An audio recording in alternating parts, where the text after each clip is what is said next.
But we begin with our Seattle Mariners, who are continuing.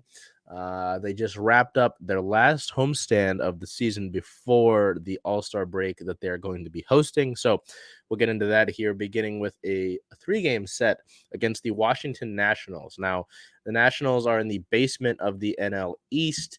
They're just kind of a struggle right now. And the Mariners were able to take care of business in game 1, an 8-4 win. Our player of the game, shortstop J.P. Crawford, 2 hits, 2 runs, 1 RBI, and 2 walks on the day. Our photo of the game here by Brian Saldana, catchers Jared Kelenic at second base. After stealing second, being called out upon the immediate call before Scott Service and the Mariners challenging that and having it overturned. And Country Roads is playing all night long because that is now Jared Kelenic's walk-up song, and the in-stadium sound people basically play that song anytime that Jared Kelenic does something good. We go to game 2 of this series as the Mariners try to take the series win, are able to do so, losing 4-7 in 11 innings. This one just frustrating as a whole, that the Mariners even had to go to 11 innings here, and then failing to really answer in the 10th or the 9th, and then being able to, as continuing that, not being able to do anything in the 11th inning. Our player of the game, right fielder Teoscar Hernandez. Teo, 1 hit, 1 run, 2 RBIs, and 1 walk to get a 2-run homer in the bottom of the first to get things going. After the 8-4 win the night before, it was like, okay, maybe we can get some momentum generated here, and move that into a serious win. That wouldn't be the case. And so that would set up the rubber match on Wednesday, looking to salvage that and win the series. The Mariners would be unable to do so with a horrible offensive showing, only 1 run, with that coming late. A 1-4 loss against the Nationals to lose that series. Our player of the game, second baseman Jose Caballero, 2 hits, 1 run. With summer being around, the bugs are around too. Goodness. 2 hits, 1 run, and 1 RBI. While it was frustrating for the Mariners, Nationals catcher Keibert Ruiz was thrown out at home, and you can see here some argument at home plate because of him being thrown out at home. It was ruled that Ruiz had stepped out of the base path and there was this out, which makes a ton of sense. And so the Nationals manager would get thrown out, but it wouldn't really end up mattering, as captured here by Brian Saldana. So the Mariners get a day off in between those games, and you're hoping, okay, hey, you lost a series to the Nationals, which is really not great in any means necessary. But, you've really got to be able to pick things up and turn things around before the Rays series. And very interestingly enough, the day of the series opener, which you can see the score for May 30th there on your screen, prior to the game, there were no players visible whatsoever in the clubhouse. It was a ghost town. It was all the coaching staff were all there and around. The Mariners were having a players-only meeting. Now, it didn't really turn out too well, at least in the immediate form, as the Mariners would lose that game 4-15. That was just such a frustrating loss. We're not going to get into a player of the game for that.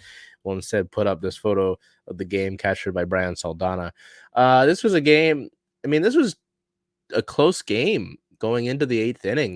It was a 4-4 game. The Mariners had actually gotten out and gotten ahead of the Rays before the Rays started to chip away over the course of the game. And then an 8-run 8th inning for Tampa Bay really blew the roof off of things and was really, really frustrating to see in so many different iterations. And surely angered a bunch of people. At least it was very frustrating in the meantime, especially, knowing that players only meeting had taken place just hours before it. And then just to have that horrible effort, get blown up. It was really horrible. It was bad. It was bad. The vibes were not good. But then we get to game 2 of the series, and you're wondering how the Mariners were going to be able to respond, and they win that game in game 2, 8-3. A nice and strong performance. Didn't really start out too hot offensively. Were able to get going before a late surge helped them push away by an excellent game from George Kirby. Our photo of the game, though, is our player of the game number one. This photo here by Matthew Bermudez. Excuse me. All this talking to make my throat sore. First player of the game, shortstop JP Crawford. JP, 3 hits, 2 runs, 2 RBIs, and a walk. Our second player of the game, starting pitcher George Kirby. Kirby, 7 innings, which is excellent length for a starter. 2 hits allowed, 2 runs against, both of them being earned, 2 walks, and 7 strikeouts on the day. To set up the rubber match in game 3. So we get to that one. And this game was another one. Well, this one was different than those first 2 games where the team would, they both start slow and then they kind of hang out around with each other before one of the other teams really is able to pull away. July 2nd in the rubber match versus the Rays to close out that homestand was a 7-6 win. Our player of the game, catcher Tom Murphy, 2 hits, 1 run, 1 RBI, and 1 walk, including a solo homer. He reached base all 3 of the times that he stepped up to the plate. This was a game where the Rays actually got on the board first. They had solo homers in the first and second off of Luis Castillo before a 4-run 4th inning put them ahead 5-1, going into the bottom of the third. That one being a Eugenio Suarez solo homer. The Mariners were able to score 4 runs of their own in the bottom of the third, and the Mariners bullpen shut down the Rays after Castillo kind of locked in. And the Mariners were able to play patient, play smart, get good at bats, not swing at horrible pitches, resulting in a bases loaded situation in the 7th where Jose Caballero was hit by the first pitch that he saw, as you can see here in this photo, as he's putting his gear down. And the Mariners would be able to win that game by a run to take the series against now the second best team in baseball. Before the Braves won that day, the Rays had the most wins. It would shortly become the Braves during this game, actually. So our player of the week in this photo here by Lay of Lions is JP. 7 games, last 7 games, a 280 batting average, 455 on base percentage, 600 slugging, 7 hits, 4 runs, 2 homers over the course of those 7 games, 5 ribbies, and 8 walks on the day. I did find it a little funny that my player of the week was somebody that I had previously called out last week, trying to hope to see more from some of those players. So um, this homestand is very, very bizarre to kind of look at and to quantify, right? Because you lose a series against the Nationals, who are one of the worst teams, at least wins wise in baseball. And so to lose that series against them at home in the fashion that you did, having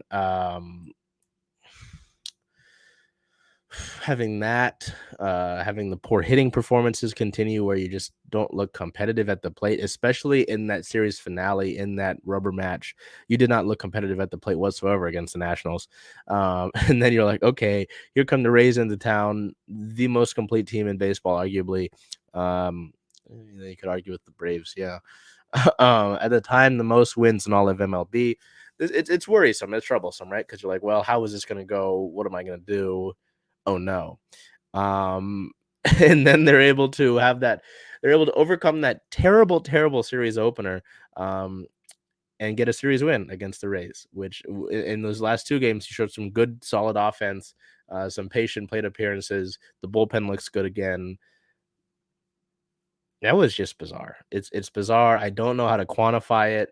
I can't honestly tell you if it means that they're going to turn things around, but it's a very, very good start to have those, patient plate appearances, to take what's given to you by the opposing pitcher, to really put the pressure on the pitcher and not to have it so much on yourself.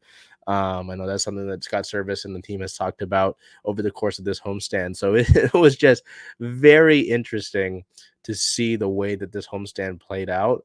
And it's hard to quantify it. It's going to be critical here over the course of this next road trip to see where this team is at, to see what they're going to do at the trade deadline, if they can do anything at the trade deadline, if they are going to be a team that is going to reasonably be able to look at the playoffs and expect to try and fight for that over the course of the next few months. So that'll be interesting. I don't know if this new trade acquisition will help with that, as today, early this morning, the Mariners acquired left-handed pitcher Zach Muckenhern from the Mets. Muckenhern was DFA'd by the Mets last night.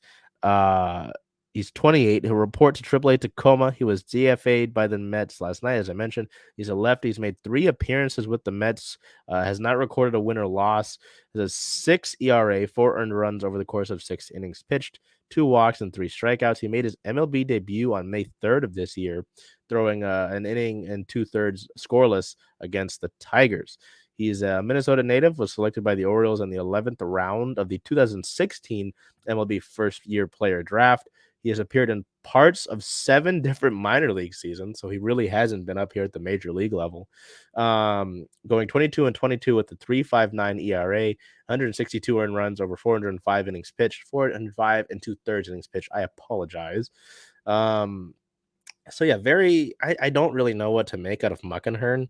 I've seen some Twitter reactions, which you take that with a grain of salt. Um, I've seen some Twitter reactions where Mets fans thought he looked good. I don't know again what to take from that really. Um, Trying to see what we can find out what his pitches are. But you look at the return there on your screen. Chris Flexen, who had been DFA'd over the course of this past homestand, was sent over in that trade. The Mets will pay half of his salary for the year. This is $4 million, and excuse me, 600,000 of what Trevor Gott would have been paid.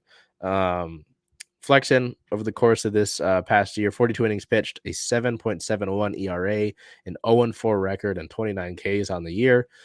Trevor Gott, both of these guys righties from the Mariners, by the way, 29 innings pitched, a 4.03 ERA, an 0-3 record, and 32 strikeouts. He had actually just been recalled from the injured list by the Mariners. I mean, trying to look here and see what he's got pitch type from Muckenhern. Oh, that's not gonna help. Okay. Uh, with what to make of this trade, I mean, Gott really had not been playing too well over the course. I mean, his start to the season was great. His start of the season was great. A bunch of the newer guys from the bullpen looked really good. Him and Gabe Spire. I'm not saying that Spire doesn't look good necessarily recently, but prefacing it, right? We look here to Trevor Gott. From the 31st of March to the 30th of April, he had 14 innings pitched, a 2.57 ERA, a 2.43 FIP, a 271 opposing batting average, 4 earned runs against, 16 hits, 2 walks, 12 Ks. Pretty good numbers. Pretty good numbers from a guy that you essentially took a flyer on, right? And then got from May 2nd until June 30th, 15 innings pitched, so one more inning, a 5.4 ERA, a 3.55 FIP, a 283 opposing batting average, 9 earned runs against, which doubles his last from that earlier split, 17 hits against, 6 walks, and 20 strikeouts. So didn't necessarily get better. It'll be interesting though, yeah, to see if he's sort of I don't know. It doesn't look. He wasn't exactly great over that course of the stretch there. Still trying to find Muckenhern information. I apologize. Um, let's see. Oh my god. Well, it's very interesting when he's not on. Oh, oops! I spelled it wrong. There we go. Okay, yeah, and it'll be interesting to see the Mariners add a third lefty to the bullpen as well. To get that in there. Let's see if we can get anything on you. Fastball, changeup, slider. Okay, pretty typical. Throws that fastball 65% of the time, and then mainly changeup with 24% of the time. That slider comes out only 10% of the time there. Um, hmm, not bad. I mean, I don't know. I not too much to say on Muckenhern. I apologize, kind of dragging that out. But yeah, it was probably you get Flexen here, who was already DFA'd. They're able to send him back to the Mets, who had been in his career previously, and his sort of just a decent contract. And then you throw in Gott here, who I don't imagine the Mariners were too, you know, dying to hold on to get a guy that obviously someone in that front office saw something. They saw something that they liked. So I'm very intrigued to see what it is that they like about Muckenhern, and if he's able to show enough in AAA Tacoma to really, um, show a bunch and get called up with a big league crew. So we'll see about that. We'll see what if there's any fallout from that, what the dominoes might be in place here from Jerry Dipoto and Justin Hollander.